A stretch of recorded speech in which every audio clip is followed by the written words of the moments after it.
Oh wait, I'm going to review West Virginia's win in the basketball version of the Backyard Brawl, so stay tuned. What is up, college sports fans, fellow members of Mountaineer Nation? This is Coos, and welcome to another edition of Coos' Corner, your go-to channel for college sports with a heavy dose of the West Virginia Mountaineers.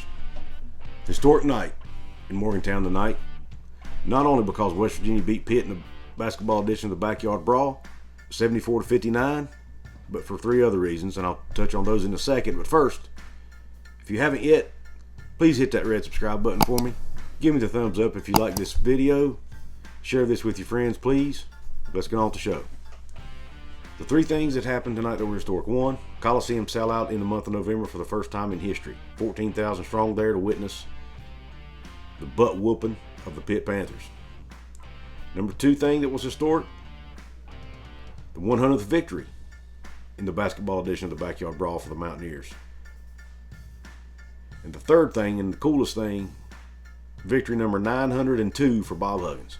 He is now tied with Bob Knight for 5th on the all-time wins list. I got a message for the Hall of Fame committee. Bob Huggins better get in this year. If not, you have no freaking clue what you're doing.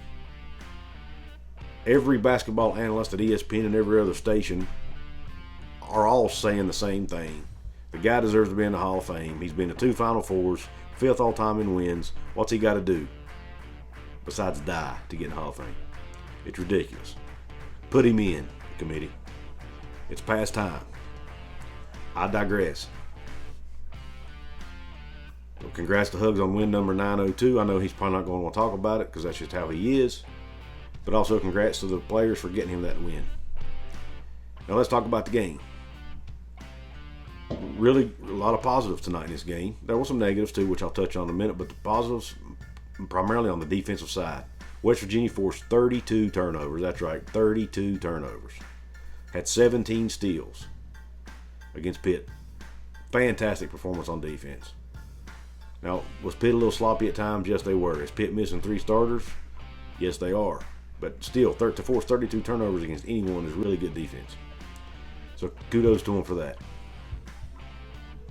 Star of the night, for me, newcomer Malik Curry, the 5th-year senior transfer from Old Dominion. Kid was 5 of 5 from the floor with 10 points, dished out 3 assists, and played absolutely lockdown defense on Pitt's point guards tonight. The leading scorer for the Mountaineers was Jalen Bridges, had 18, 11 of those coming in the second half. He was 4-6 from three-point range. Also was the team's leading rebounder with 6, which is not very good for the team's rebounding leader, and I'll touch on that in a second.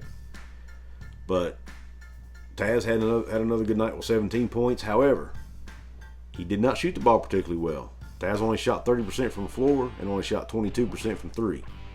He put up 20 shots, which is why he had that many points. I'm not taking that away from him because, he's a scorer.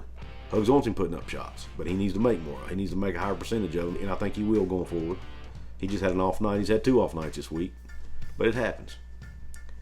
They still won the game. Sean McNeill had another good night. He had 16 points. Gave us a boy and wasn't able to do his normal thing because he was on the bench a lot in the game with foul trouble. But I'll tell you, one of the things I was really impressed with, too, about this team was the fact they had 11 block shots. The newcomers underneath, Kerrigan, Polycap, they're doing a really good job protecting the rim down there, something we haven't had here in a while. Because we know Culver was not known for that. He was more of a scorer and rebounder. But really good job, Kerrigan, Polycap, and Bridges, I think, had a couple blocks. Just a good team effort all around with 11 block shots tonight by the Mountaineers. Now, and the leading scorer for Pitt tonight was John Hugley.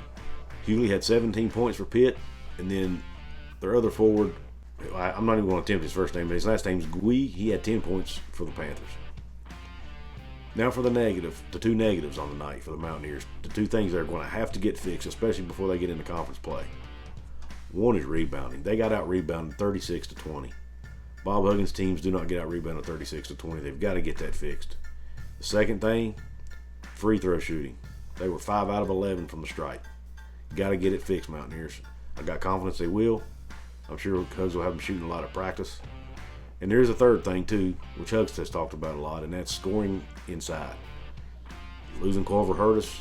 Most of the guys we brought in are not known to be scorers, so they're going to have to work on their inside scoring. Gabe's not a scorer, and Isaiah Cottrell is more of a jump shooter. He's not really an inside scorer either, so we need some guys to step up and be able to score the ball in the post.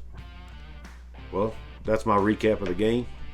Great win for the Mountaineers. In the words of Tony Caridi, it's a great night to be a Mountaineer wherever you may be. I really appreciate you tuning into this video. Don't forget to like and subscribe. Share it with your friends. Until next time.